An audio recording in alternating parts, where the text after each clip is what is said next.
Selamat siang, salam sejahtera untuk kita semua.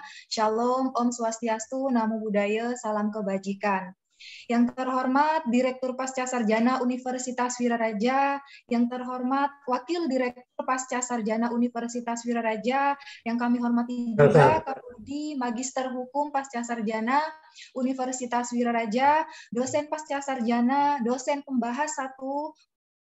Dr. Wirawan SH dan dosen pembahas kedua Bapak Dr. Syaifur Rahman SH CNMH, dan yang kami hormati pula Promovendus Bapak Ferry Kristiono, dan yang kami hormati serta kami banggakan seluruh peserta webinar pada siang hari ini yang berbahagia. Syukur Alhamdulillah atas limpahan rahmat dan juga hidayahnya pada hari ini, Jumat 4 Februari 2022, kita dapat berjumpa secara virtual melalui media daring Zoom Cloud Meeting dalam acara webinar hasil penelitian tesis yang berjudul Prinsip Good Governance Pengelolaan Dana Desa dalam Penanganan Dampak COVID-19. Acara ini merupakan serangkaian dari kegiatan akademik pelaksanaan tesis pada semester ganjil 2021-2022.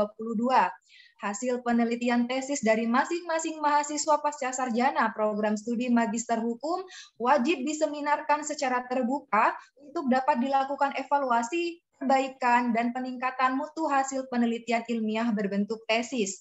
Acara ini diselenggarakan oleh program studi Magister Hukum Universitas Wiraraja dan telah terakreditasi B. Acara ini juga dihadiri oleh banyak pihak, baik pimpinan pasca sarjana dan program studi, dosen, mahasiswa, dan juga para peserta dalam webinar ini yang berasal dari berbagai profesi dan juga institusi. Perkenalkan, saya Evi Dwi Hastri, dalam hal ini bertugas sebagai MC dan juga sekaligus sebagai moderator, dan saya akan membacakan susunan acara pada webinar siang hari ini. Yang pertama, pembukaan. Marilah kita buka acara ini dengan ucapan basmalah. Bismillahirrahmanirrahim. Acara yang kedua, pembacaan tata tertib webinar. Acara yang ketiga, menyanyikan lagu-lagu, diantaranya lagu Indonesia Raya, himne, dan dilanjutkan Mars Universitas Wiraraja. Yang keempat, sambutan tunggal Wakil Direktur Pasca Sarjana. Acara yang kelima, yaitu pembacaan doa. Acara yang keenam, acara inti, dan yang terakhir adalah penutup. Baiklah hadirin yang kami hormati, saya lanjutkan ke acara yang kedua, yaitu pembacaan tata tertib webinar. Yang pertama, selama pengisi acara menjalankan tugas, seluruh peserta diharapkan untuk on-cam dan juga mikrofon dalam keadaan off. Bersikap sopan dan patut selama acara berlangsung, dan juga peserta yang ingin bertanya diharapkan raise hand terlebih dahulu dan selanjutnya mengikuti petunjuk dari moderator. Dan tidak lupa di akhir acara untuk mengisi link presensi, dan ini sekaligus untuk mendapatkan e-sertifikat. Nah, menginjak acara yang selanjutnya, yakni acara yang ketiga, menyanyikan lagu-lagu, diawali dengan lagu Indonesia Raya.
Mas apa deh? Beli nasi di sini deh.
Kibarkanlah panji kita, Universitas Wiraraja. Dasar perjuangannya adalah cendekiawan. Tegakkanlah panji kita, pengaman Pancasila, pendukung pengaman Setia Wiraraja bahagia, berjuang pantang mundur menuju Indonesia jaya, adil dan makmur karena Wiraraja milik bangsa.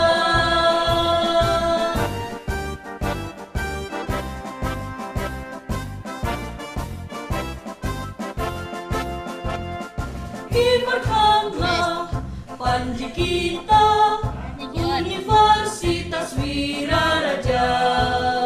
Dasar perjuangannya adalah cendekiawan. Tegakkanlah panji kita, pengaman Pancasila, pendukung pengaman Setia Wiraraja bahagia, berjuang pantang mundur menuju Indonesia jaya, adil dan makmur karena Wiraraja milik bangsa.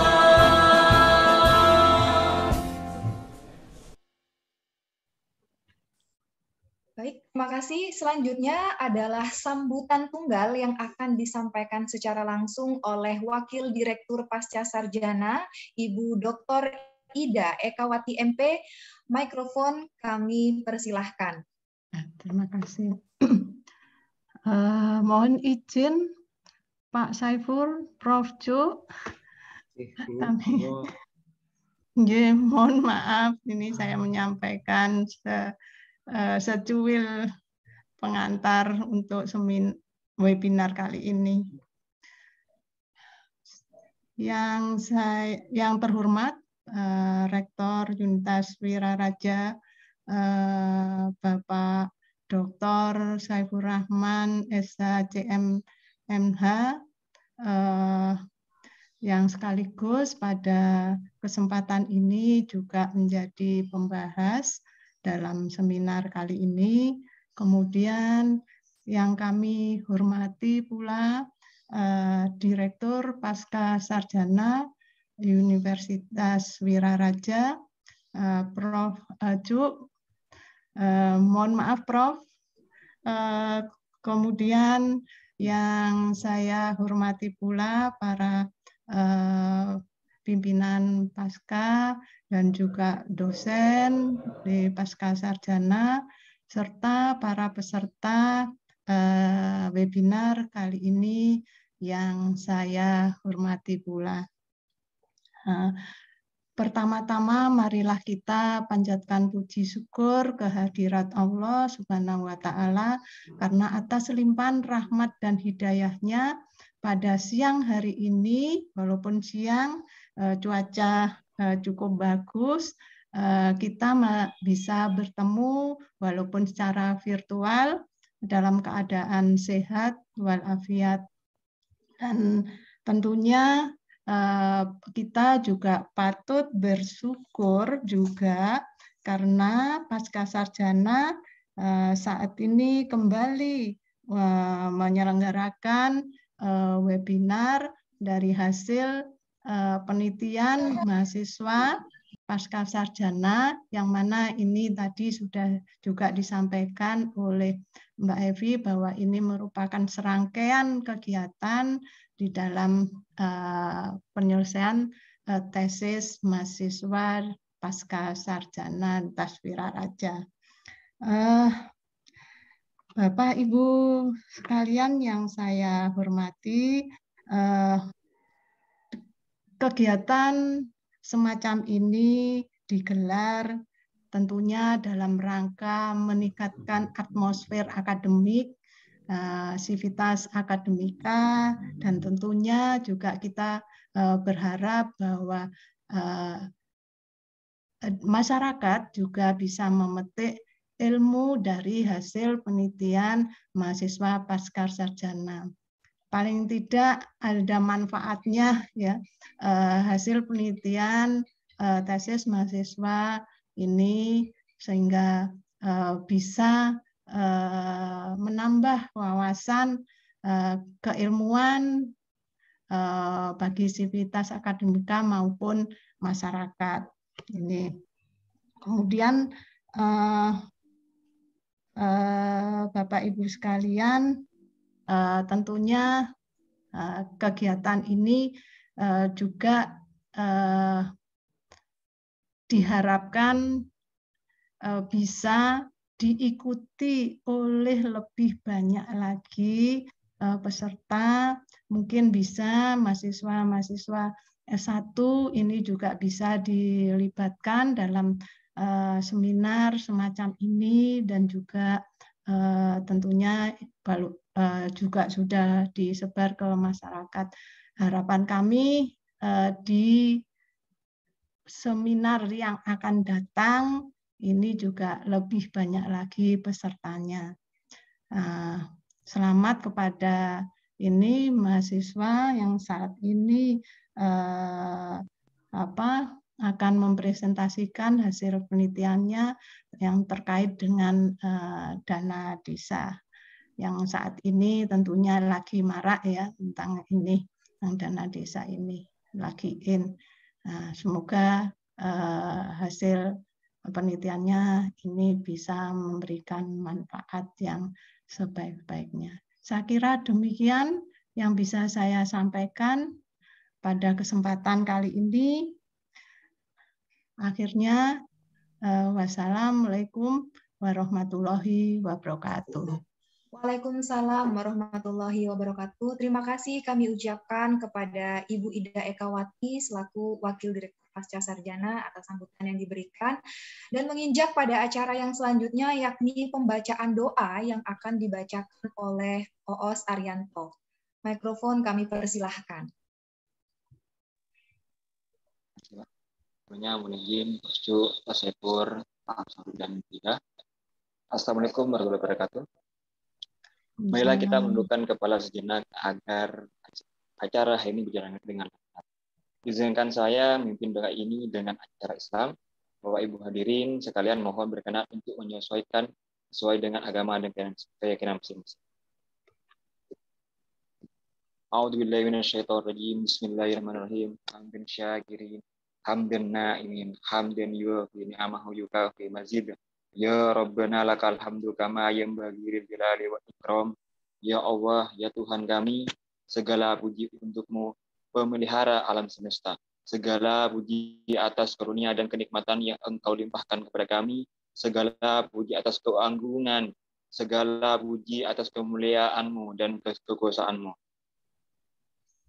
Ya Maliku, ya Kudus, kami agungkan nama-Mu agar hanya Engkaulah Tuhan kami. Hanya kepadamu kami bersujud, hanya kepadamu kami bersyukur, dan hanya kepadamu kami memanjat doa. Ya Rahman, ya Rahim, hanya kepadamu kami menyembah, dan hanya kepadamu kami memohon pertolongan. Ya Rabbana, hari ini kami berkumpul dalam kegiatan ini, berdiskusi, menguraikan pikir untuk memberikan sumbangsi terbaik bagi bangsa ini. Karena ya Allah, lancarkanlah acara kami. Berkahilah, penuhilah pertemuan ini dengan kebaikan dari awal hingga akhir nanti. Bukalah pikiran kami, lenturkanlah lidah kami, dan berikanlah kepada kami ide-ide cemerlang untuk membangun bangsa ini. Ya Allah yang maha mengetahui, yang maha gaib, bimbinglah kami dengan hidayah-Mu. Berkahilah kami selalu dengan takdir-Mu, dan jadikanlah hati kami selalu ridho dengan pemberian-Mu. Ya Tuhanku, lapangkanlah dadaku, dan lancarkanlah lidahku serta mudahkanlah urusanku. Ya Allah, tunjukkanlah kepada kami bahwa yang benar adalah benar, dan berikan kepada kami kekuatan dan kemampuan untuk menjalankannya. Serta tunjukkan bahwa yang salah adalah salah, dan berikan kami kekuatan dan kemampuan untuk meninggalkannya.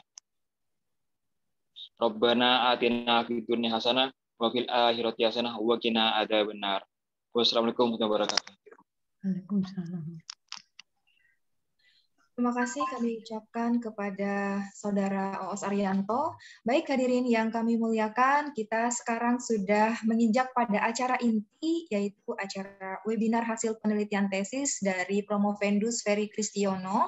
Dan untuk sesi yang sekarang adalah sesi yang pertama, karena nanti kedepannya ini ada 4 sesi. Sesi yang pertama adalah pemaparan materi oleh Promovendus Ferry Kristiono. Yang kedua adalah diskusi tanya jawab dengan audiens. Sesi yang ketiga adalah pembahasan dari masing-masing dosen pembahas, dan sesi yang terakhir adalah closing statement dari masing-masing dosen pembahas. Baik, untuk sesi yang pertama adalah pemaparan materi yang akan disampaikan oleh Bapak Ferry Kristiono. Kurang lebih kami berikan waktu 10 hingga 15 menit, Bapak.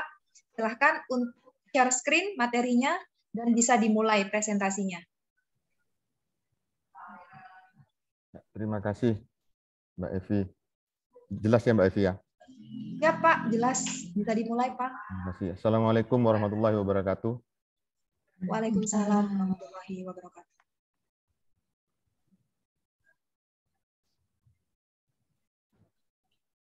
Selamat siang. Saya ucapkan terima kasih kepada semua, terutama yang saya hormati, Dr. Insinyur Ida Ekawati, MP, selaku Wakil Direktur. Yang saya hormati, Bapak Rektor, Bapak Saifur Rahman, Dr. Saifur Rahman, SHC NMH, selaku dosen pembimbing dan juga saat ini adalah dosen pembahas. Kemudian yang saya hormati, Bapak Profesor Dr. Juk Wirawan SH, selaku Direktur Pasca Sarjana, yang saat ini sebagai pembahas dan juga pembimbing 1. Tak lupa juga, tidak bisa disebutkan satu persatu, teman-teman mahasiswa, Bapak Ibu dosen yang hadir pada kesempatan siang ini. Saya ucapkan banyak-banyak terima kasih. Untuk mempersingkat waktu, saya akan langsung baca presentasi. Di sini penulis mengangkat judul Prinsip Good Governance Pengelolaan Dana Desa atau DD dalam penanganan dampak COVID-19.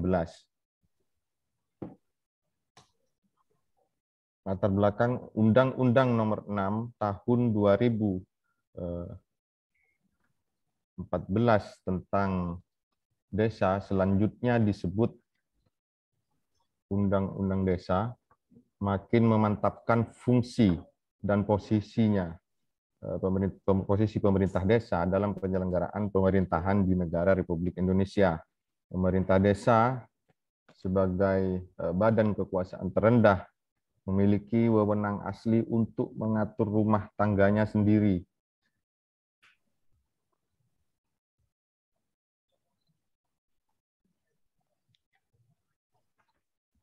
Dan kekuasaan sebagai perlimpahan secara bertahap dari pemerintahan di atasnya, yakni pemerintah daerah ataupun pemerintah pusat. Artinya di sini desa bisa melakukan pengelolaan terkait dana desa, memiliki kewenangan khususnya kepala desa. Artinya kepala desa sekalipun memiliki kewenangan ataupun kekuasaan, tidak boleh juga tentunya melampaui dari aturan-aturan yang sudah ditentukan oleh pemerintah.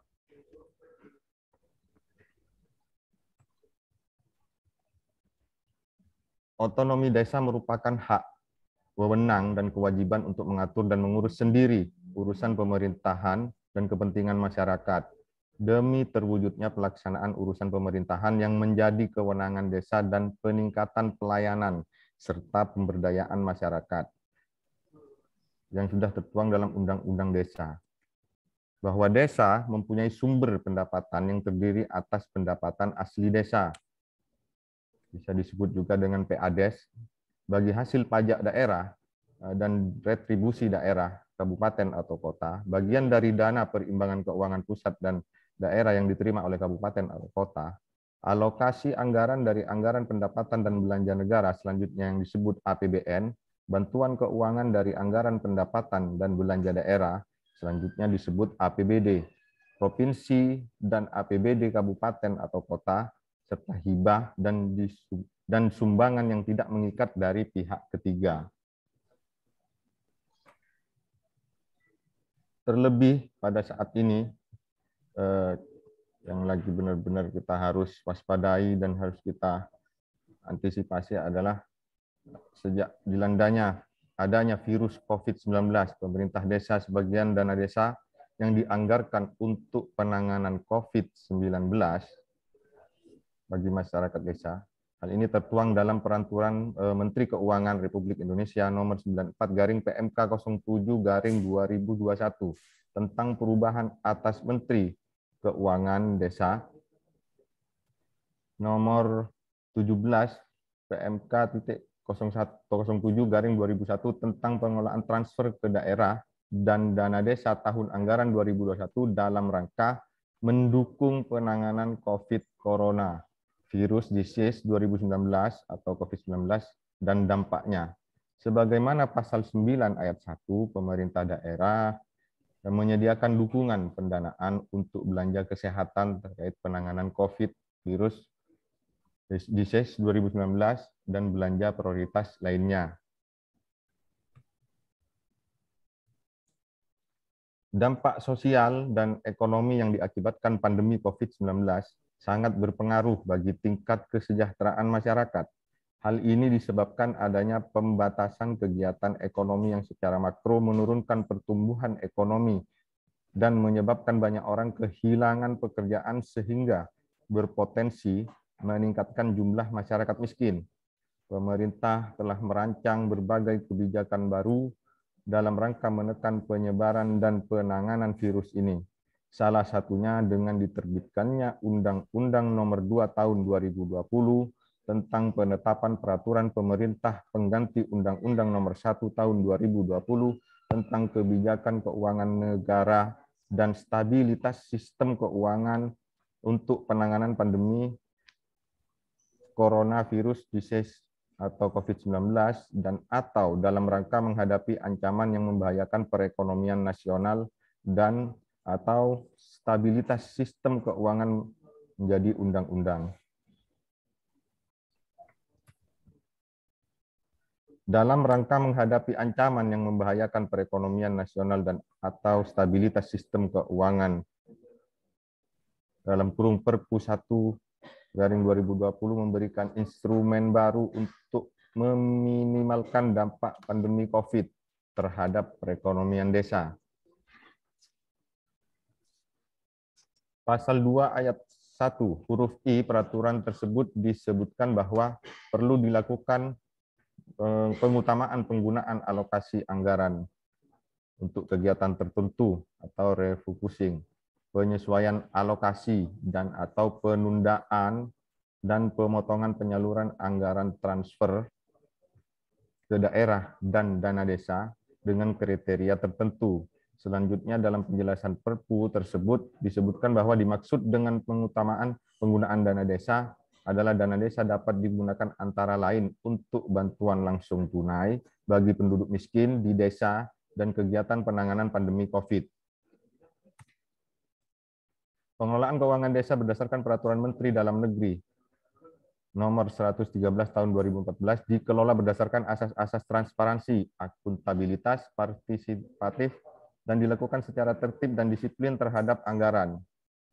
Partisipatif dan dilakukan secara tertib terhadap anggaran. Pengelolaan keuangan desa tersebut dikelola dalam 1 tahun anggaran, yaitu dimulainya pada tanggal 1 Januari sampai dengan 31 Desember. Pemegang kekuasaan pengelolaan keuangan desa dan yang memiliki pemerintah desa dalam kepemilikan kekayaan desa yang dipisahkan tersebut dipegang oleh kepala desa dan dibantu oleh pelaksana teknis pengelolaan keuangan desa yang selanjutnya disebut PTPKD.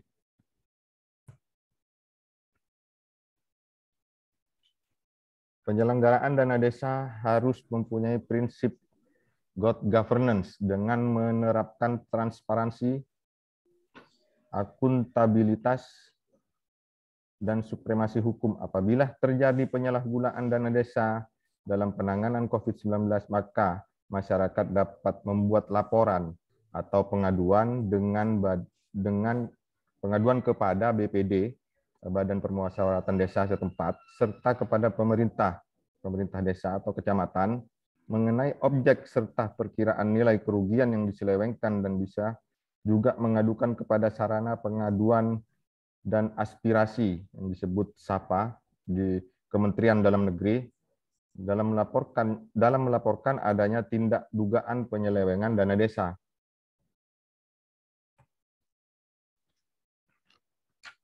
Adanya prinsip good governance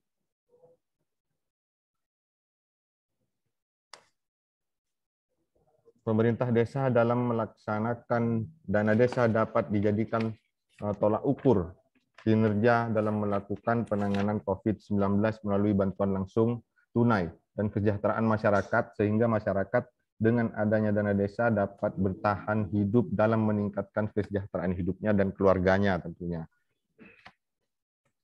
Kemudian rumusan masalah.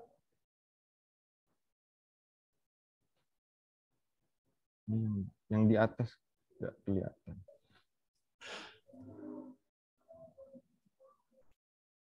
Yang pertama adalah apakah pengalihan dana desa atau DD dalam penanganan dampak COVID-19 sesuai dengan prinsip good governance. Yang kedua, bagaimana akibat hukum realokasi dana desa atau DD dalam penanganan dampak COVID jika tidak sesuai dengan prinsip good governance.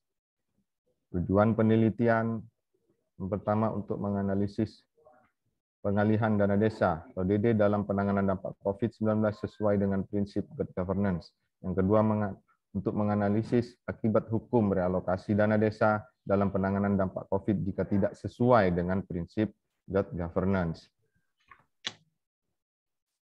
Tipe penelitian ini menggunakan adalah pendekatan penelitian hukum normatif law research, penggunaan studi kasus normatif berupa produk perilaku hukum, misalnya pengkaji undang-undang. Pendekatan penelitian, spesifikasi, peneliti akan mendapatkan informasi dari berbagai aspek dengan pendekatan peraturan perundang-undangan.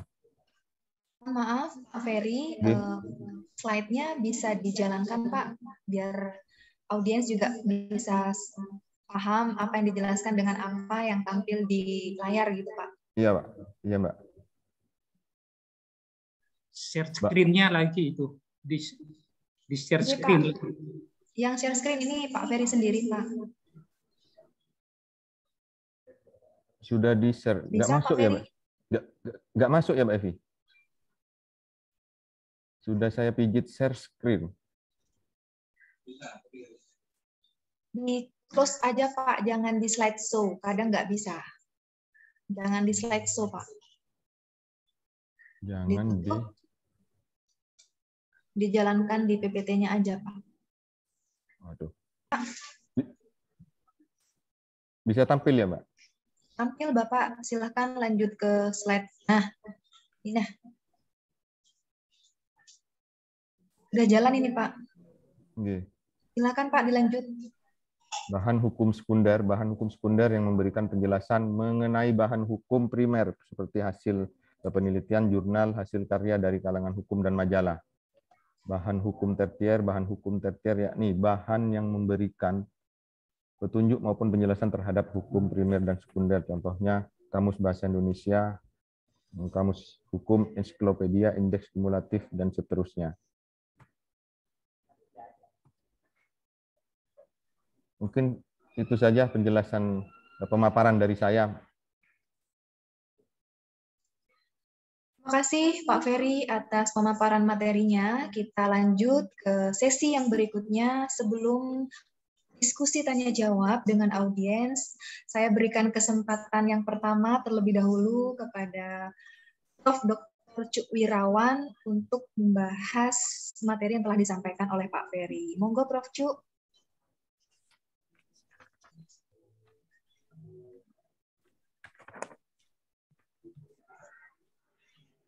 Prof. Cuk, mohon izin, Prof.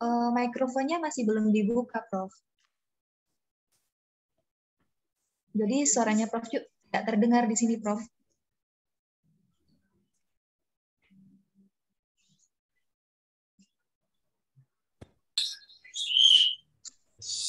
Sudah kedengaran?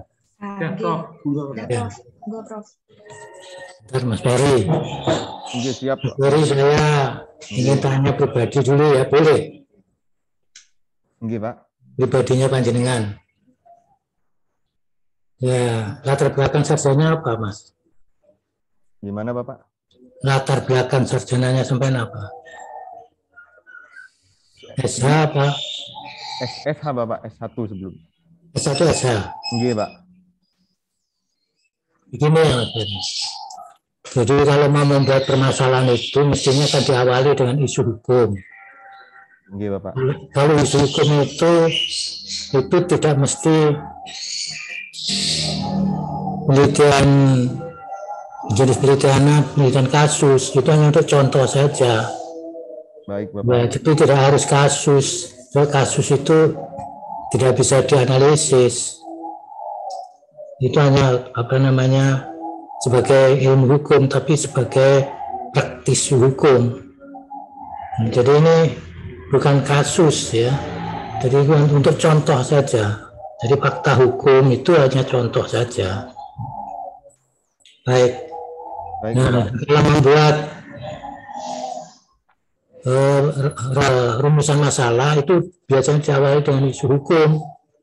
Isu hukum itu fakta hukum bisa tidak sesuai dengan hukum positif yang ada. Iya, Bapak. Itu yang umum. Tapi ada juga fakta hukum sama dengan apa yang tertulis dalam hukum positif. Tetapi tidak sesuai dengan keadilan. Nah, itu bisa diangkat jadi permasalahan hukum. Ya.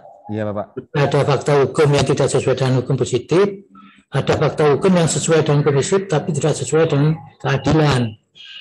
Siap, Bapak. Itu bisa diangkat dalam permasalahan hukum. Ya. Kemudian akan saya tanya, fakta hukum apa yang diangkat oleh Mas Heri ini sebenarnya? Faktor hukum terkait dengan realokasi penggunaan dana desanya, Bapak. Iya, ya kasus apa itu? Katakan sampean, putusan apa itu? Putusan MA, Bapak. Nah, itu fakta hukum. Nah, putusan MA itu sesuai dengan undang-undang apa enggak? Baik, Bapak. Gimana jawabnya? Menurut Anda putusan MA itu sesuai dengan aturan perundang-undangan apa enggak? Sesuai, Bapak. Sesuai. Pasal berapa kira-kira? Kan di situ ada itu di putusan-putusan itu pasal berapa? Itu harus tahu itu ya.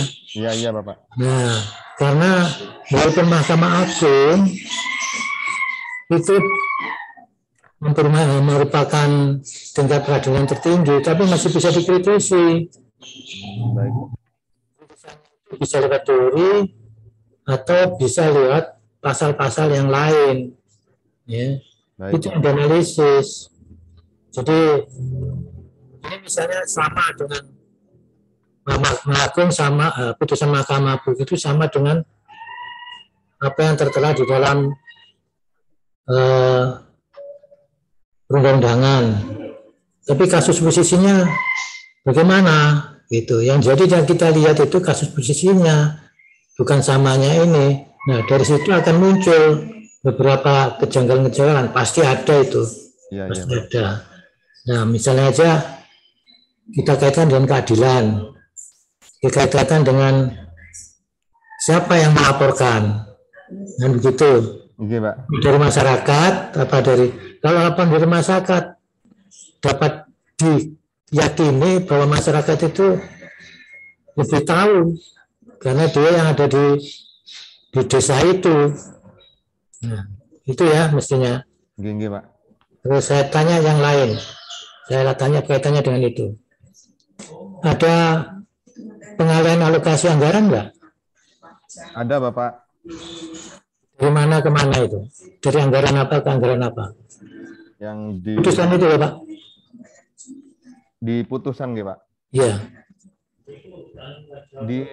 Di nomor di Undang-Undang Nomor 6 itu kan, Pak, sudah ditegaskan, Bapak, sebagai bentuk komitmen negara dalam melindungi dan memperdayakan desa agar menjadi kuat, maju dan mandiri serta secara demokratis. Putusan dari Mahkamah Agung tahu nggak sampai itu? Oke, Bapak. Ya, itu bunyinya begitu.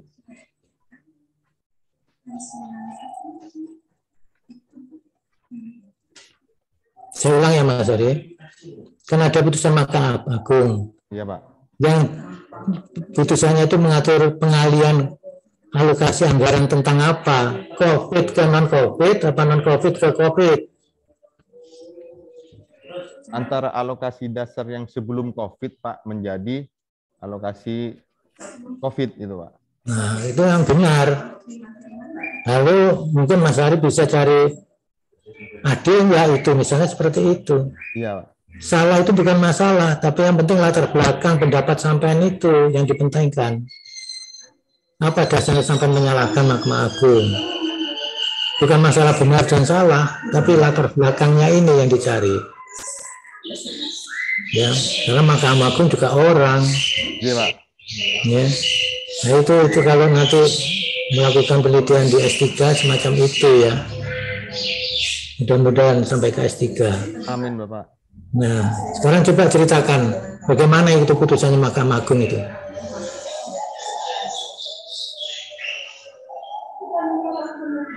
Jadi di sini pemohon ini, Pak. Siapa yang mohon? Ada banyak, Pak, ini, Pak. Masyarakat. Iya, Ya, silakan mulai. Singkat-singkat aja, jangan semuanya dibaca. Nggih, Tentang Bapak. apa itu? Jadi intinya mempermasalahkan yang awalnya ini dipergunakan, dana desa ini dipergunakan untuk perencanaan pemberdayaan, pembangunan, berubah total yang ditetapkan oleh peraturan presiden, Bapak. Munculnya peraturan presiden Perpres yang 104 tahun 2021, dana desa pasal 4 ini, Pak. Dana desa sebagaimana dimaksud pada ayat 1 huruf B ditentukan penggunaan untuk yang pertama ada program perlindungan sosial berupa bantuan langsung tunai desa paling sedikit 40%. Artinya dari dana desa yang diterima desa langsung terpotong otomatis, Bapak, sebanyak 40% untuk BLT. Kemudian program ketahanan pangan dan hewani paling sedikit 20%. Yang ketiga, dukungan pendanaan penanganan corona COVID ini paling sedikit 8%. Jadi pendanaan untuk kesehatannya, Pak. Nah, sedangkan di undang-undang ini penganggarannya untuk pembangunan dan pemberdayaan perencanaan penyelenggaraan pemerintahan, Bapak. Di sini langsung berubah, Bapak. Ditegaskan lagi di PMK 190 tahun 2021 pasal 32 menjadi pemerintah desa wajib menganggarkan dan melaksanakan kegiatan prioritas yang bersumber dari dana desa itu. Yang pertama ya untuk program perlindungan sosial berupa BLT, kegiatan bidang ketahanan pangan dan hewani, kegiatan penanganan pandemi COVID-19. Ya, stop. Ya. Itu kalau mau cari celahnya, carikan keadilan. Misalnya aja, kalau semuanya difokuskan kepada anggaran itu, tapi kalau sesuai dengan aturan, memang saya kok merasa agak aneh itu sebetulnya. Jadi kalau persis itu, menurut saya agak aneh. Karena dalam pengalaman itu, tidak ada sesuatu yang persis itu, pasti ada yang bergeser. Nah, di dalam putusan itu mungkin saya tidak baca itu, Bapak. Aja, mungkin terselip nilai-nilai yang tidak dipahami oleh Mahkamah Agung.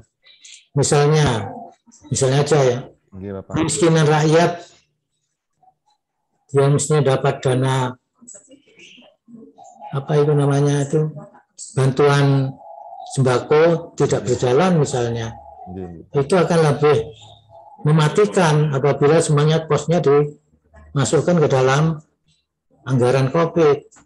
Padahal sembako untuk makan, misalnya seperti itu. Itu kalau tidak ada, Mas Fahri bisa mengungkapkan itu. Iya, siap Bapak. Sepanjang ini tidak berkaitan dengan kebutuhan vital yang akan diberikan kepada masyarakat miskin. Seperti itu, karena itu sembako itu anggaran untuk masyarakat miskin itu sudah ada sebelum ada COVID. Ya. Dengan demikian, kalau itu dipakai juga untuk COVID, mereka mati walaupun tidak dikena COVID. Iya. Itu kasar ya. Iya, Pak. Iya. Iya, Pak. Bisa aja ditelusuri itu anunya.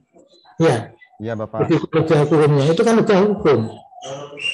Bukan logika fakta dalam arti ke masyarakat, tapi logika hukum itu. Iya, Bapak. Jadi sebelum ada anggaran COVID, itu ada anggaran untuk para fakir miskin. Kalau itu semua dimasukkan ke dalam, atau itu termasuk yang dipotong ke dalam COVID, maka ini tidak makan. Jadi mati bukan karena COVID, tapi mati karena tidak makan. Kira-kira begitulah kasarnya. Iya, Pak. Ya. Iya, Bapak. Ya, sudah. Kemudian saya lanjutkan dengan sedikit pertanyaannya yang tidak begitu mengganggu ya. Sebetulnya Bapak, apakah yang menjadi latar belakang Mas Ferry untuk mengangkat permasalahan itu? Sebetulnya apa latar belakangnya? Latar belakangnya. Ini kan ada latar belakang itu. Singkat aja. latar belakangnya ya kembali lagi pada tadi Pak, penggunaan dana desanya itu Pak. Sekarang begini ya, Iya, Pak. itu tambahkan, carikan kalau bisa ya, Iya, Pak. apakah ada untuk pemeliharaan fakir miskin. Nah itu kalau ada masukkan ke situ. Ah, Jadi dana desa sebelumnya itu pemeliharaan. apa ada untuk pengelolaan kata kasarnya untuk orang miskin, Oke, fakir miskin. ya fakir miskin. Kalau ada masukkan situ, Oke. sehingga kalau itu masuk analisisnya bisa dikatakan tadi yang saya katakan tadi. Ya, Iya, siap Bapak. ya sudah begitu aja dari saya. Siap Bapak, terima kasih banget Bapak. Evi, terima kasih Pak Direktur. Itu sudah cukup bagi saya untuk memberikan satu bahasan untuk Mas Ferry. Siap Bapak. Assalamualaikum warahmatullahi wabarakatuh. Salam warahmatullahi wabarakatuh. Kasih Prof. Ya, kalau mundur deh. Ya, Prof. Saya istirahat. Assalamualaikum warahmatullahi wabarakatuh. Waalaikumsalam warahmatullahi wabarakatuh. Baik, sesi yang selanjutnya yaitu diskusi tanya jawab dengan audiens. Di sini sepertinya sudah ada yang raise hand. Bapak Agus Rahman Faidi, monggo dipersilahkan Pak jika ada yang disampaikan kepada Promovendus. Silahkan Pak Agus. Ya, terima kasih. Assalamualaikum warahmatullahi wabarakatuh. Selamat siang Pak Ferry. Selamat siang Pak Agus. Selamat siang semuanya. Ya, kami dari peserta Pak Ferry ini agak-agak kesulitan karena apa? Yang pertama, pemaparan yang saudara atau Bapak Ferry sampaikan itu tidak sampai kepada pembahasan karena masih berjalan tadi di latar belakang, terus bagaimana metode penelitiannya. Itu juga kami nanti agak kesulitan untuk apa yang ingin saya tanyakan atau peserta lain tanyakan nanti. Itu yang pertama. Yang kedua, mengenai tindak lanjut dari apa yang sudah Profesor Cuk Wirawan sampaikan tadi, mengenai isu hukum. Nah, ini penting juga, artinya karena ini sebagai nafas sebenarnya di dalam penelitian itu. Jadi pembahasannya itu secara lugas nanti dibahas kalau kita mengetahui bagaimana isu hukumnya terkait dengan misalnya judul ini terkait prinsip good corporate governance ya. Nah, itu bagaimana dengan undang-undang desa yang sudah diatur di situ? Artinya apa? Apakah sesuai misalnya konflik normanya itu dengan misalnya yang dibahas atau yang dipertentangkan itu undang-undang desa itu dengan yang mana? Jadi ini juga penting untuk dibahas atau disampaikan oleh pemateri dalam hal ini Bapak Ferry. Sehingga kami sebagai pendengar atau peserta itu bisa tahu gitu loh bahwa penelitian ini benar-benar menarik untuk disampaikan oleh Bapak Ferry. Jadi konsep misalnya di Undang-Undang Desa itu pasal berapa yang mengatur tentang good corporate governance itu atau kewenangan desa itu bertentangan misalnya untuk saat ini dengan undang-undang apa? Karena tentu kalau mengacu di latar belakang artinya peneliti nggak mungkin kan meneliti kalau nggak ada sesuatu yang bermasalah. Itu dasar dari sebuah penelitian. Jadi peneliti itu meneliti tentu karena ada ketidakwajaran gitu loh dalam sebuah undang-undang entah diatur di pasal berapa atau pasal berapa. Nah itu juga harus disampaikan oleh Pak Ferry. Terus yang kedua terkait dengan rumusan masalah. Rumusan masalah ini perlu ditegaskan kembali oleh Pak Ferry apakah memang sudah anggap bahasanya itu sudah matching dengan latar belakang yang sudah ada tadi sebagai dasar latar belakang itu, dasar dari sebuah penelitian. Bisa diterima ya Pak Ferry ya? Iya, bisa. Ya. Terus mengenai tadi terkait dengan Pak Ferry, terkait dengan pembahasan Cuk Wirawan tadi, Profesor Cuk tadi, mengenai putusan dari MA. Nah, itu juga perlu disampaikan objek gugatannya itu atau objek permohonannya itu terkait apa dan bertentangan dengan undang-undang dan pasal apa. Sehingga kami sebagai peserta bisa tahu gitu loh bahwa memang ini bertentangan, bahwa putusan MA itu bertentangan dengan misalnya undang-undang desa atau undang-undang lain yang mengatur tentang kewenangan desa itu sendiri. Mungkin itu Pak Ferry. Mungkin itu Pak Ferry. Terima kasih. Assalamualaikum warahmatullahi wabarakatuh. Waalaikumsalam warahmatullahi wabarakatuh. Terima kasih Pak Agus Rahman Faidi atas pertanyaannya yang sangat membantu untuk progres tesis dari Pak Ferry ke depan. Nah, silahkan Pak Ferry untuk bisa ditanggapi secara langsung Pak, biar tidak lupa pertanyaan dari Pak Agus. Kayaknya cukup banyak ini. Banyak, ya sudah lupa semua separuh ini. Boleh bertanya Bu Evi?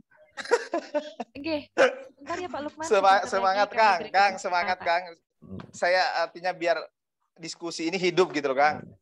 Oke ya. Boleh bertanya Bu Evi? Ya Pak Hakim sebentar ya, ini akan ditanggapi dulu oleh Pak Ferry biar tidak lupa. Nanti saya next ke penanya selanjutnya ya Pak Hakim sebentar. Silakan Pak Ferry ditanggapi dulu pertanyaan dari Pak Agus biar tidak lupa. Makasih Mas Agus. Siap Kang. Ya. Nanti kalau artinya kalau memang butuh penjelasan yang lebih detail rinci, nanti kita bisa bertemu Pak Agus.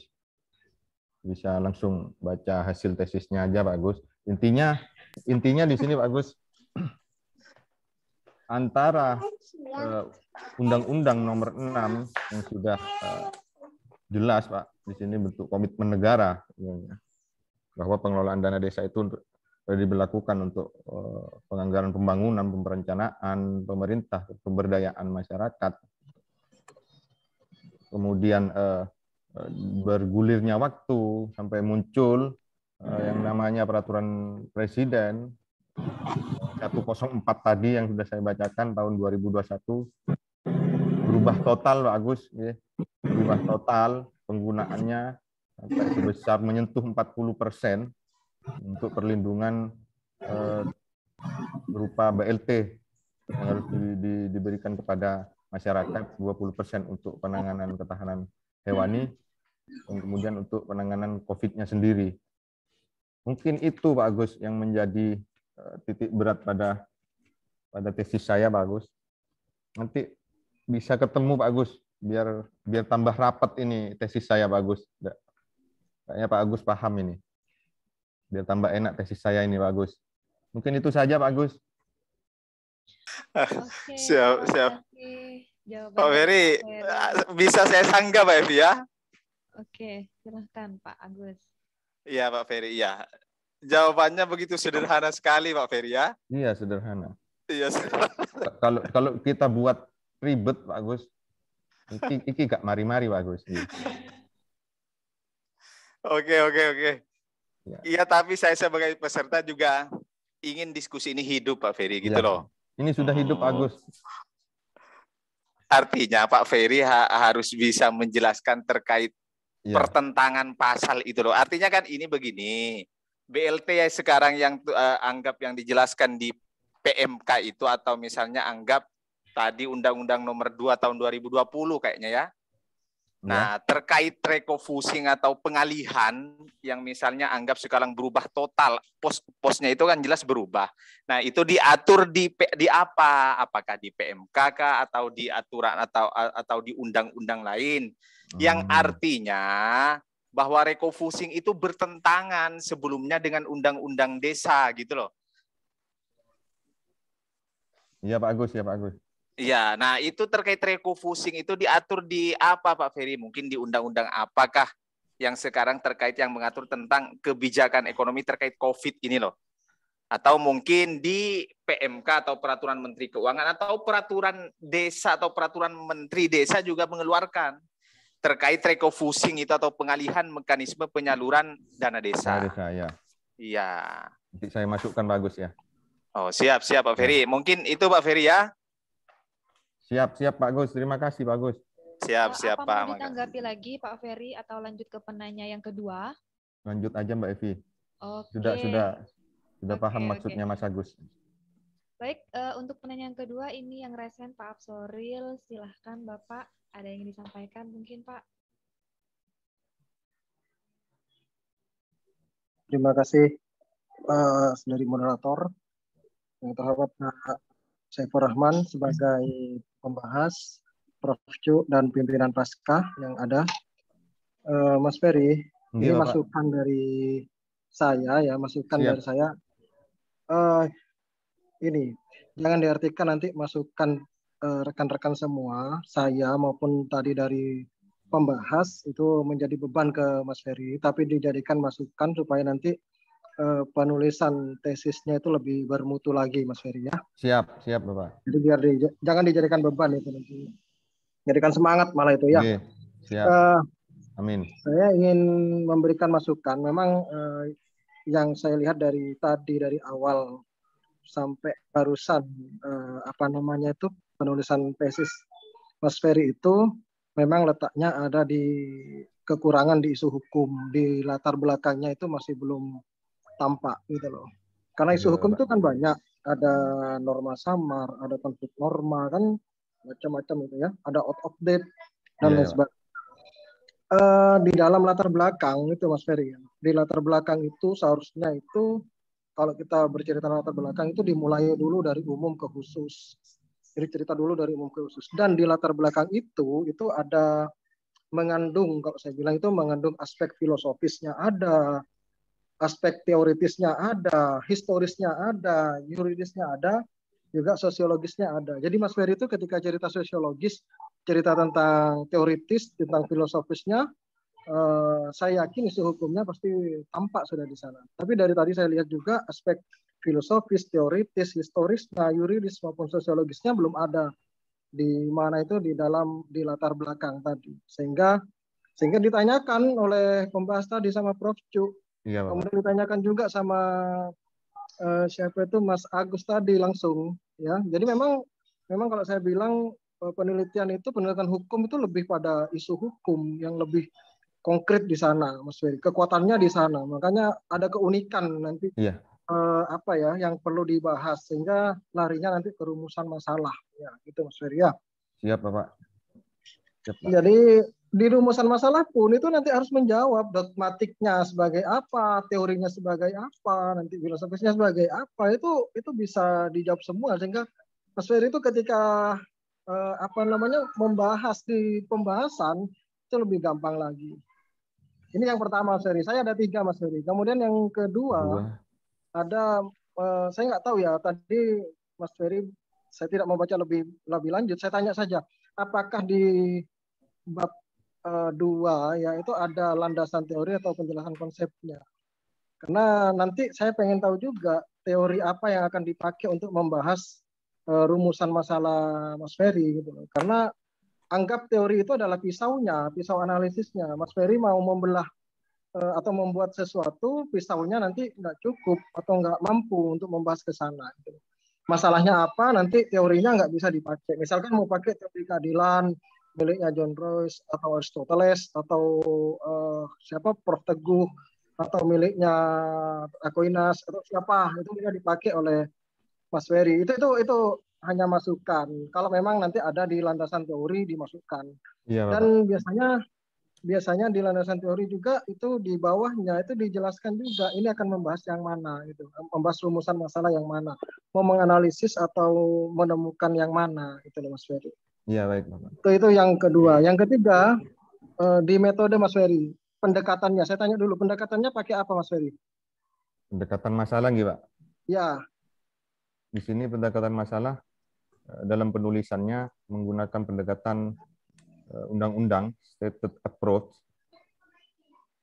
didasarkan pada putusan MA tadi, Pak. Putusan Satu MA. saja Mas Ferry. Satu saja Mas Ferry. Hah? Di putusan MA tadi, Pak. Iya, putusan satu MA. saja. Berarti pendekatannya hanya pendekatan perundang-undangan. Putusan MA nomor 37, Iya. Pak. Nah. Iya, berarti satu pendekatan state approach itu kan ya, state approach itu. Iya, Pak. Oke, gini. Masukan dari saya lagi nih ya Mas Ferry ya. Tapi ini nanti dikoordinasikan juga dengan pembimbing juga ya Mas Ferry ya. Ini hanya masukan. Kalau pendekatan masalahnya hanya satu, itu penelitian untuk S1 Mas Ferry. Ya. Jadi harus lebih dari satu. Pendekatan itu banyak ya. Ada pendekatan, ada state approach pakai, kemudian ada pakai pendekatan konsep pakai, kemudian ada perbandingan dipakai, ya, ada juga pendekatan filsafat, ya, itu dipakai. Jadi ada beberapa bentuk pendekatan masalah di dalam penulisan. Kalau cuma satu itu ranahnya S1, nggak mumpuni ke S2 nanti. S2 masa pakai perundang-undangan. Iya, Pak. Pakai lebih dari satu, Mas Ferry, ya. Iya. Itu baru nanti ini S2 gitu loh. Magister ya seperti itu. Itu ada bedanya kan, ya. Ada bedanya antara S1 sama S2 nantinya. Kalau cuma satu itu nggak cukup lah kalau menurut saya untuk menganalisis pendekatannya itu. Bukan hanya perundang-undangan, tapi nanti ada banyak jenis pendekatan ada banyak jenis pendekatannya, nanti dipakai minimal lebih dari satu lah gitu lah, ya, Mas Ferry, ya. Artinya dua gitu, Pak. Dua. Ya, 2-3 lah dipakai. 2-3 kan macam-macam itu, ada pendekatan konsep. Konsepnya kan banyak. Ya. Ada pendekatan filsafat, itu kan. Ada perbandingan, kemudian ada historis, ada pendekatan historis. Ya, ada pendekatan historis. Coba, kenapa kan orang mesti tanya, kenapa kok dana desanya kok bisa berubah? Lah ini kan pendekatan historisnya, cari dulu kenapa seperti ini gitu loh. Baru bisa menjawab permasalahan yang ada nanti, Mas Ferry, ya. Iya, Bapak. Oke, dan jangan lupa terakhir inventarisasi saja dulu perundang-undangnya apa saja yang mau dipakai. Iya, Pak. Kemudian kuatkan di bahan hukum primernya nanti, ya, Mas Ferry, ya. Oke, hukum primer nih, Pak. Mungkin itu saja yang bisa saya sampaikan. Terima kasih. Assalamualaikum warahmatullahi wabarakatuh. Waalaikumsalam. Terima kasih banyak, Pak. Terima kasih Pak Absoril atas masukan yang diberikan kepada Pak Ferry. Mungkin Pak Ferry ada yang ingin ditanggapi dari apa yang telah disampaikan Pak Absoril. Monggo Pak Ferry. Enggak ada, Mbak. Oke, enggak ada. Kita lanjut ke penanya yang ketiga. Sepertinya tadi Pak Lukmanul Hakim ingin bertanya atau ingin menyanggah. Silakan ya, Pak Lukmanul. Terima kasih, Bu Evi. Ya, terima kasih, Bu Evi. Iya, Pak. Selamat siang, Bapak Ferry. Selamat siang, Pak Lukman. Salam sukses. Saya sangat mengapresiasi judul yang dipresentasikan oleh Mas Ferry. Ini sangat seksi. Judulnya sangat seksi dan menjadi fenomena di masyarakat. Di mana refocusing yang menjadi bagian bagian dari bagian dari dinamika anggaran ketika COVID itu berlangsung. Jadi refocusing itu sendiri adalah pengalihan dana yang seharusnya A berubah ke B. Dan postur refocusing itu 40% ya, Mas Ferry. 40% itu posnya diubah ke pos lain. Nah, di Undang-Undang Desa, padahal itu sudah ada posnya ya Pak Ferry. Nah, di Undang-Undang Desa terkait dana desa, adik dan sebagainya ya. Tapi mengapa ketika PMK, Peraturan Menteri Keuangan hadir sebagai leading sektor untuk mengubah dinamika anggaran, seakan-akan Undang-Undang Desa yang setingkat di atasnya dikalahkan oleh PMK, oleh Peraturan Menteri Keuangan. Lah, yang saya tanyakan, apa solusi hukumnya untuk menjawab permasalahan ini, Mas Ferry? Demikian. Assalamualaikum. Waalaikumsalam. Salam. Terima kasih Pak Lukmanul Hakim. Silahkan Pak Ferry langsung menanggapi. Terima kasih Pak Lukman. Artinya sebenarnya solusinya itu sederhana banget Pak Lukman. Sebetulnya pemerintah juga bisa memikirkanlah realokasi itu yang sebenarnya yang awalnya sudah diposkan untuk pelaksanaan pemerintahan di desa, terus pengembangan di tingkat desa, pembangunan, di mana semuanya, apa kata Pak Lukman tadi, beralih penggunaannya. Simpel saja sebenarnya, pemerintah juga harus menegaskan juga aturan terkait dengan pelimpahan itu. Ada moro-moro langsung, artinya PMK, apa ya kasarannya, jebret harus dilaksanakan. wajib diprioritaskan. Padahal di atasnya itu yang kata di Pak Lukman itu dikalahkan gitu Pak Lukman ya. Pemantapan aturan aja sebenarnya Pak Lukman dari pemerintah yang di atas terkait pengelolaan khususnya alokasi dana desa ini di saat pandemi ini Pak Lukman. Oke. Mungkin itu saja Pak Lukman. Ya, terima kasih Pak Ferry atas tanggapan dari pertanyaan Pak Lukmanul Hakim. Mungkin itu dulu sesi diskusi dengan para audiens, dan untuk sesi selanjutnya kita ke pembahasan dari dosen pembahas kita yang kedua, yaitu Bapak Dr. Saifur Rahman SHCNMH. Kami persilahkan Bapak, monggo. Oke, terima kasih. Selamat pagi Mas Ferry. Selamat siang Bapak. Selamat siang Pak. Ya, selamat pagi dengan semangat pagi. Kalau selamat siang dengan semangat siang ini kayaknya loyo ini ya. Loyo. Jadi harus semangatnya kayak selamat pagi gitu ya. Iya Pak. Walaupun sekarang siang tapi tetap semangat, tetap ya. Oke.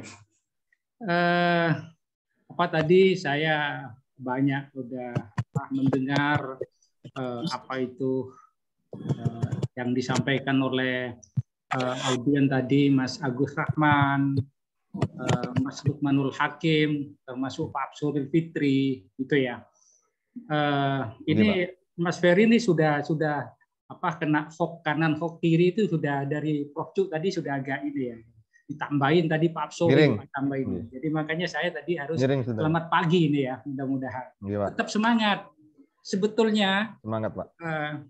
Saudara itu kalau saya membaca tesis saudara itu ini isu hukumnya udah jelas isu hukumnya. Cuman saudara itu kurang pede aja di ini cara namanya kurang lugas menurut saya ya menyampaikan. Jadi kalau saya lihat kan isu hukumnya ini sebetulnya terjadi pertentangan norma kalau saya di Undang-Undang Nomor 6 tahun 2014 yang kemudian dirubah dengan 2016 tentang desa ya, itu kan memberikan kewenangan kepada desa dalam arti otonomi desa bahwa bidang memberikan kewenangan kepada desa di bidang penyelenggaraan pemerintahan desa, pelaksanaan pembangunan desa, kemasyarakatan desa, pembinaan kemasyarakatan desa, dan pemberdayaan masyarakat desa. Itu otonomi. Terus kemudian itu semua sumber pendapatan aslinya itu antara lain dari alokasi APBN, kan demikian. Antara lain di samping bagian dari pajak daerah dan retribusi daerah, ya ada juga. Terus kemudian ada alokasi dana desa, DD, ada bantuan keuangan dari APBD provinsi, gitu. Terus kemudian ada juga hibah atau sumbangan yang tidak mengikat yang saudara sebutkan. Tadi saudara hanya menyebut hibah dan sumbangan yang tidak mengikat, gitu ya. Itu itu sebetulnya banyak sumber pendapatan. Gitu. Kemudian ini kan memang harus alokasi ini diusulkan dalam bentuk APBDes ya. Iya, Anggaran pendapatan belanja desa, ya, pengelolaan keuangan desa itu sesuai dengan Peraturan Menteri Dalam Negeri Nomor 20 ya tahun 2018 tentang pedoman pengelolaan keuangan desa. Ya. Kemudian yang menjadi permasalahan adalah gitu ya. Ada apa yang menjadi permasalahan kemudian di tahun 2020 ya, 2020 bulan Maret itu ada keputusan presiden ya, ada keputusan presiden nomor 12 tahun 2020 itu tentang penetapan bencana non alam penyebaran corona virus ya, atau yang dikenal dengan COVID-19 sebagai bencana nasional ya, sebagai bencana nasional kamunya. Dari keputusan presiden nomor 12 tahun 2020 inilah kemudian kemudian muncul yang namanya peraturan Permendes ya, peraturan Menteri Desa itu ya, nomor 7 tahun 2020 yang mengenai perubahan prioritas dana desa itu ya, untuk salah satu diantaranya adalah penanggulangan COVID-19, terus kemudian untuk dana pada karya, terus kemudian BLT, bantuan langsung tunai, kan gitu. Nah, di mana ini kemudian ini diperkuat juga dengan peraturan Menteri Keuangan, ya, peraturan Menteri Keuangan RI nomor 222 PMK 07 tahun 2020 tentang pengelolaan dana desa. Tentang pengelolaan dana desa, di mana pemberian DD ini harus diprioritaskan kepada hal-hal yang penanggulangannya COVID ini, gitu, dengan peraturan Menteri Keuangan ini. Bahkan yang terbaru tahun 2021 untuk penggunaan di anggaran tahun 2022 ini, Perpres terbit yang terbaru itu Perpres nomor 104 tahun 2001 ya, tentang anggaran pendapatan dan belanja negara tahun 2022. Pasal 5-nya itu menyatakan bahwa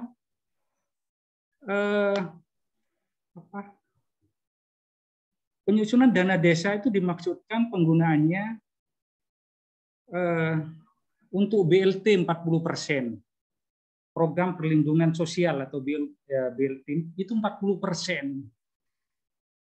Kemudian untuk ketahanan pangan dan hewan 20%. Itu sudah 60%. Terus dukungan pendanaan untuk penanganan COVID-19 itu 8%. Praktis jadi 68%. Sisanya 32% untuk yang yang lainnya. Itu yang yang disebut realokasi, gitu ya.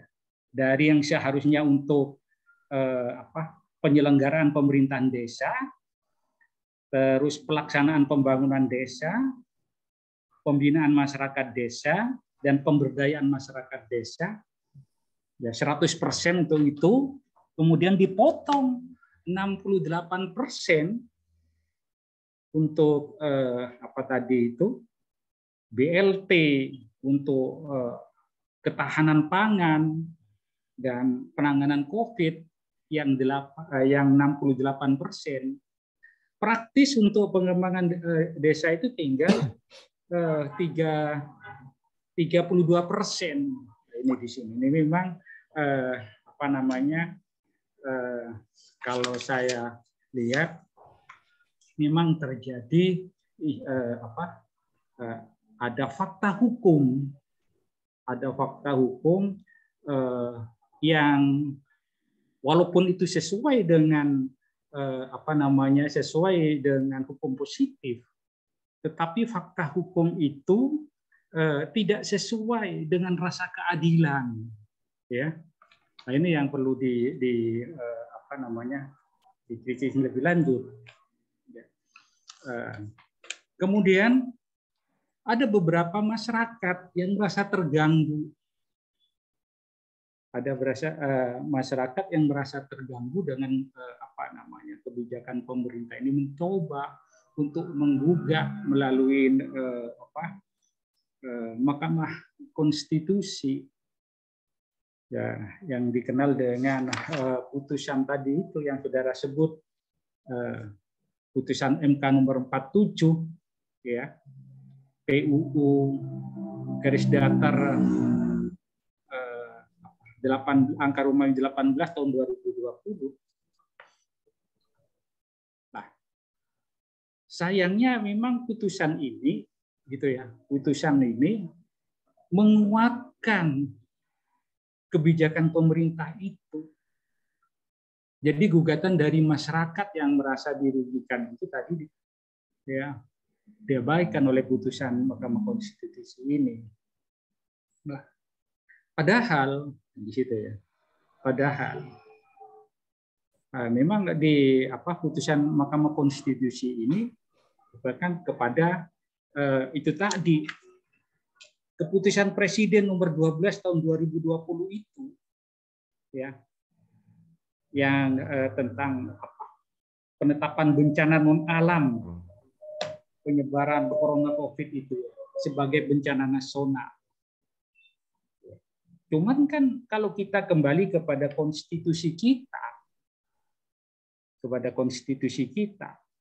khususnya pasal 12 dari Undang-Undang Dasar 1945. Ya.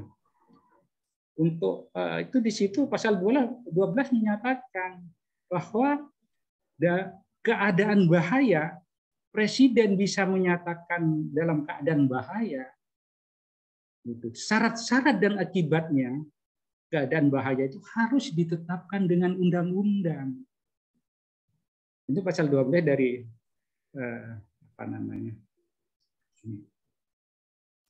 harus dengan undang-undang, artinya penanganan COVID-19 sebagai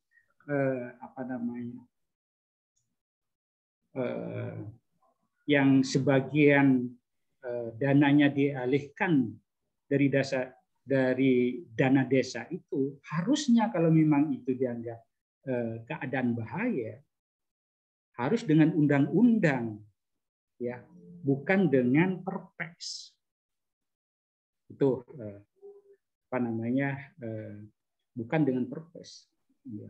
Jadi pemerintah harus menetapkan bahwa itu yang memang hukum tertinggi ini adalah keselamatan masyarakat. Gitu.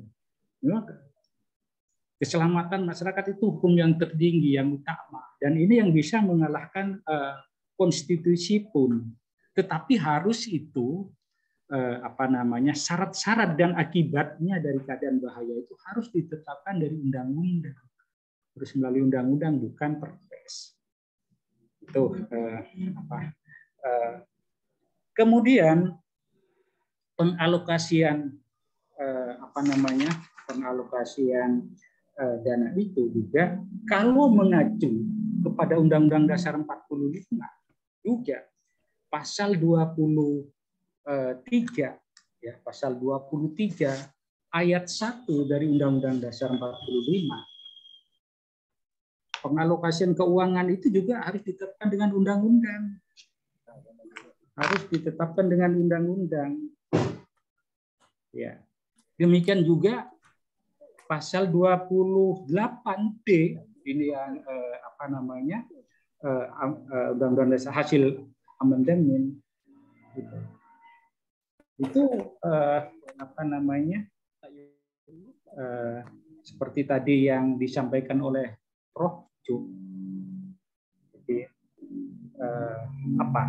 dana untuk para fakir miskin, orang yang belum beruntung itu kan sudah ada jaminan di Undang-Undang Dasar 45 pasal 28 D itu ya, ayat 1, bahwa setiap orang atas pengakuan jaminan, perlindungan, dan kepastian hukum yang adil, perlakuan yang sama di hadapan hukum.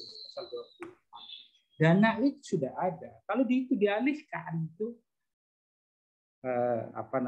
ini saya kira yang bisa dijadikan isu hukum.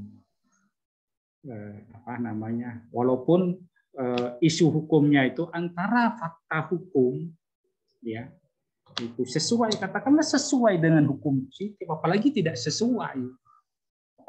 sesuai dia, maka ketika itu tidak sesuai dengan rasa keadilan, ini perlu dikritisin lagi, mesti kan di situ. Dan memang prakteknya fakta hukum di lapangan, kalau saya hasil penelitian tesis dari Mas Ferry ini, ya, ini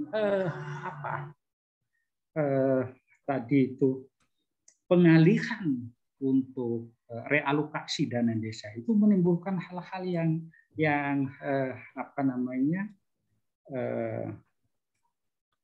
hasil penelitian dari Mas Ferry itu dalam membuat rancangan anggaran biaya RAB itu di desa itu di atas harga pasar yang kemudian berdasarkan kesepakatan. Nah ini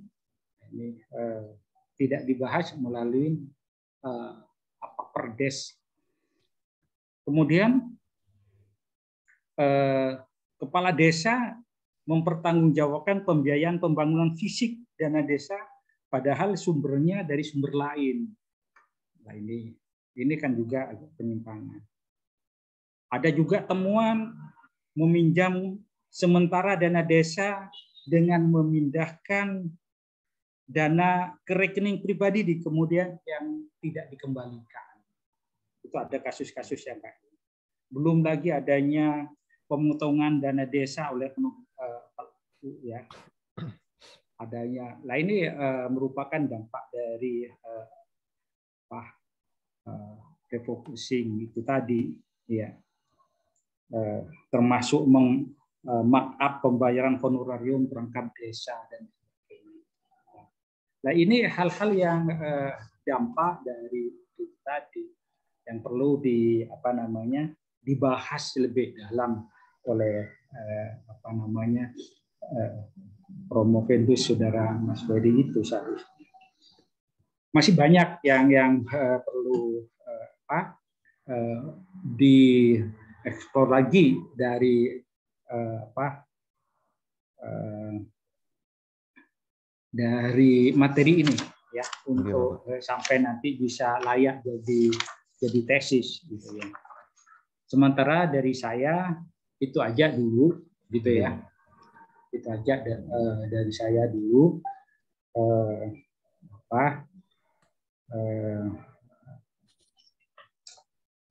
Saya cukupkan dulu, nanti saya tambahin lagi kalau memang dirasa perlu nanti. Oke, dari saya itu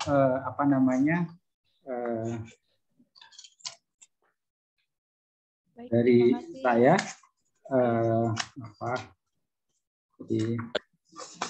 Terima kasih Pak Saifur Rahman atas pembahasan. Kemudian mungkin perlu ini aja disinggung, kalau toh itu dianggap merupakan diskresi, ya. Kalau itu menganggap diskresi, ya.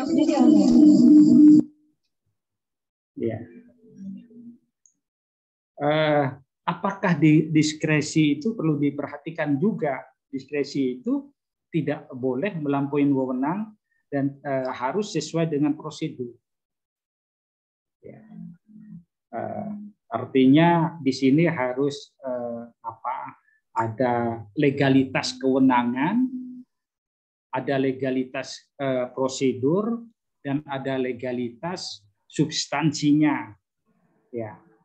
Contohnya legalitas kewenangan. Ya. Apakah penggunaan diskresi itu melampaui wewenang atau bagaimana? Ya. Apakah melampaui batas waktu berlakunya wewenang yang diberikan oleh peraturan perundang-undangan. Apakah ketika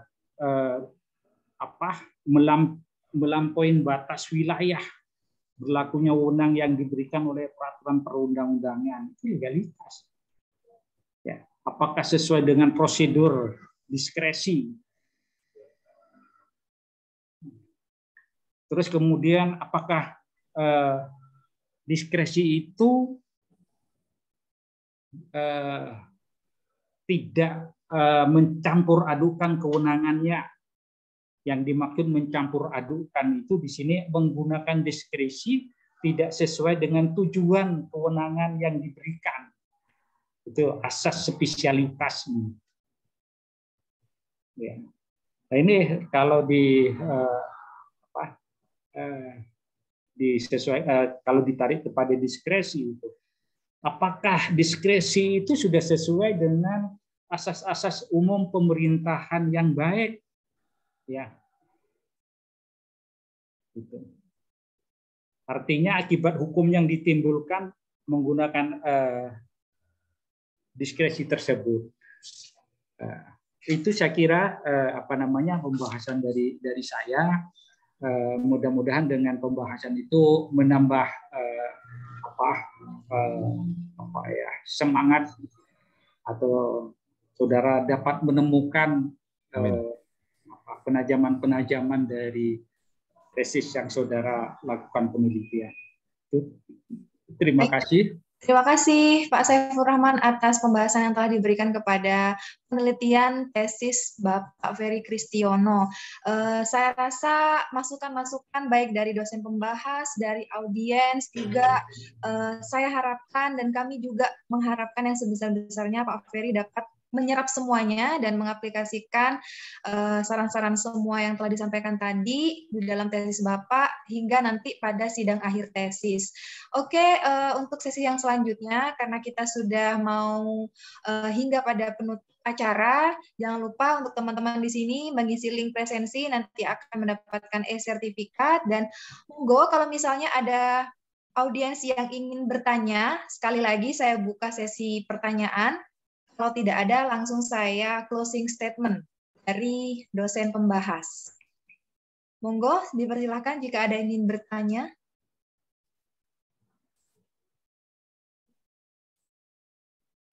Oke, sepertinya sudah tidak ada yang bertanya lagi nih Bapak.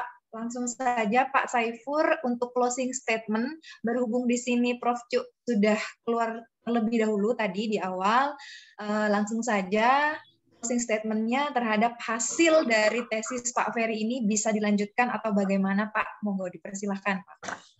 Oke, terima kasih Mbak Ovi. Jadi saya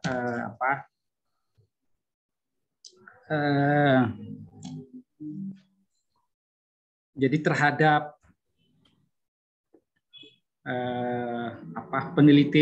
hasil penelitian tesis saudara Ferry Kristiono ini, ya, memang di sini ada isu hukum yang perlu bisa ditindaklanjutin dengan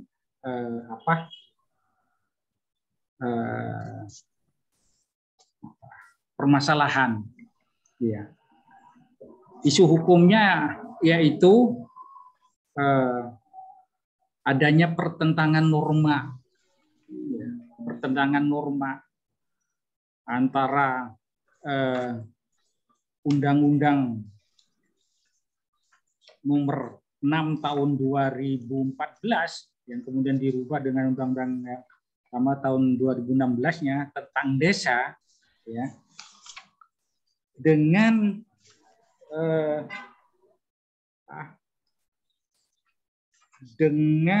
PP Nomor 60 Tahun 2014 tentang dana desa, ya, untuk Perpres RI Nomor 12 Tahun 2020 untuk Permendes 7 Tahun 2020 mengatur tentang prioritas dana desa, terus kemudian dengan Peraturan Menteri Keuangan Permentiu nomor 222 PMK 07 tentang pengelolaan dana desa. Ya, di situ dengan bertentangan dengan undang-undang atau dengan Undang-Undang Dasar 45 bahkan, gitu. Itu isu hukumnya. Dengan pendekatan masalah, ya, pendekatan masalah, ya secara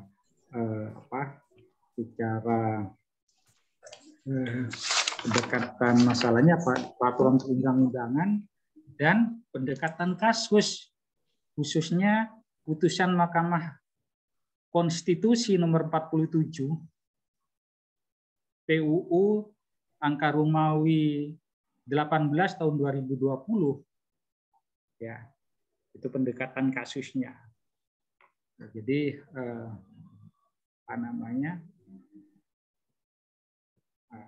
karena di sini ada pertentangan norma, maka solusinya tadi ada yang tanya, namanya itu solusinya bagaimana? Ya, ada solusinya ya pakai pendekatan asas preferensi. Ya, asas preferensi itu yang 3 itu ada lex specialis, derogat, lex generalis. Yang pertama hukum yang lebih khusus menyampaikan hukum yang umum, terus kemudian hukum yang lebih tinggi menyampaikan hukum yang lebih rendah, terus kemudian itu asas preferensi yang 3 itu. Dan menurut saya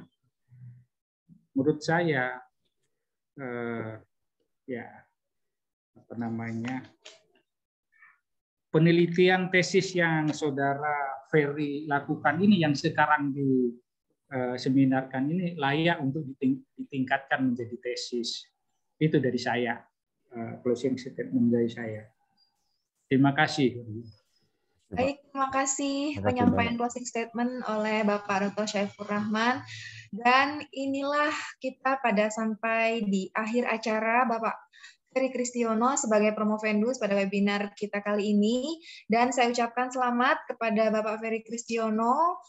Akhirnya Bapak bisa lolos ke tahap akhir, yaitu tahap sidang akhir. Dan kami tunggu Pak hasil tesisnya, karena kami juga akan segera melaporkan lulusan ganjil ini kepada BAK. Kami tunggu hingga tanggal 23 Februari Bapak Ferry, ya. Jadi ini warning juga buat teman-teman yang lain yang ingin menyelesaikan tesis di semester ganjil ini. Akhirnya saya sebagai moderator dan juga MC pada webinar kita kali ini mengucapkan terima kasih kepada seluruh peserta webinar yang telah sedia hadir hingga akhir acara pada siang hari ini. Mohon maaf apabila ada yang kurang berkenan, saya akhiri. Assalamualaikum warahmatullahi wabarakatuh.